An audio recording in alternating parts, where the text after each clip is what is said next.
Welcome to episode 6 of Discover the Corridor series. I'm Tina Grange with the Carbon County Office of Tourism, and today I'm joined by my friends at AJB Broadcasting, and we are ready to embark on a colorful adventure through the heart of Price, Utah with a downtown mural tour. In this episode, we'll stroll through the charming streets of Price, meet some of the creative minds behind these works of art, and get an up-close look at their vision and skill. We'll gain a deeper appreciation for how public art can spark conversation, foster pride, and even inspire visitors to explore our destination further. So grab your walking shoes and join us as we celebrate the beauty and benefits of public art in the Carbon Corridor. Hey everyone, welcome back to Discover the Corridor series. Today we are shooting episode 6. We're here with our friends from AJB Broadcasting, and we've also invited our friend and local artist, Kate Kilpatrick. So just as we walk along the mural, just kind of give us some background of how this got started and how you got brought into this. We finished it in 2022, and it actually started about 2 years prior to that.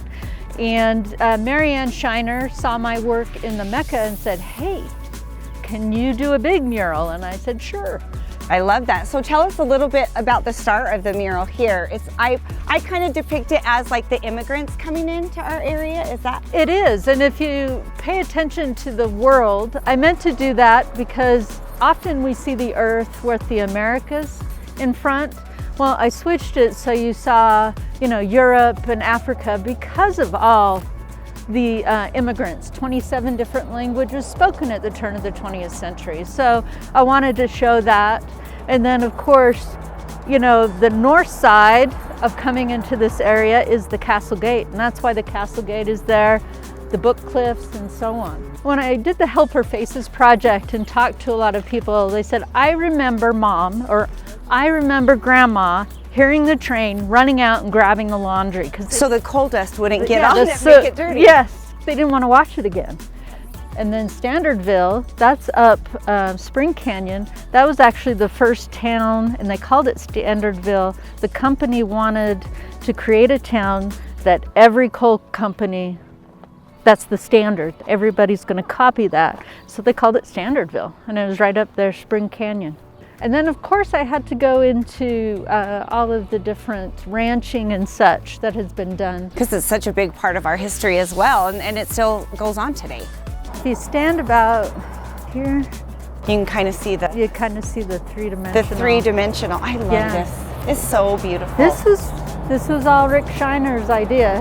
He was so up after in this big mural, he was like, I have another idea. Yeah. Okay, after the mural at Bookcliff, I serve on the tourism board with Tina, and they started the public art grant, and this is one of those pieces for Madman Basso. Can you explain a bit what we have going on here?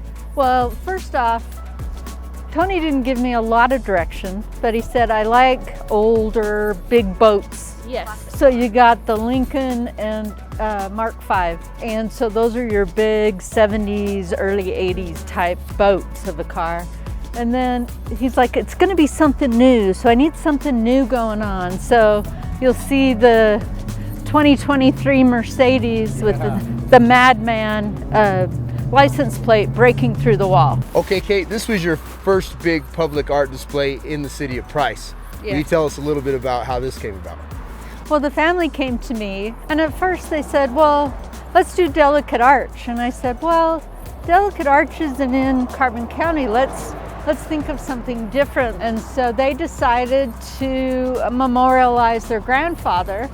And this building here was actually a Studebaker dealership. It was Dragatis, okay, a motor company, and it was award-winning. It's one of the best in the West. It's really eye-catching. It's what I think about when I drive into downtown Price, and I notice like the style's a little bit different than some of the other murals you've done in the area.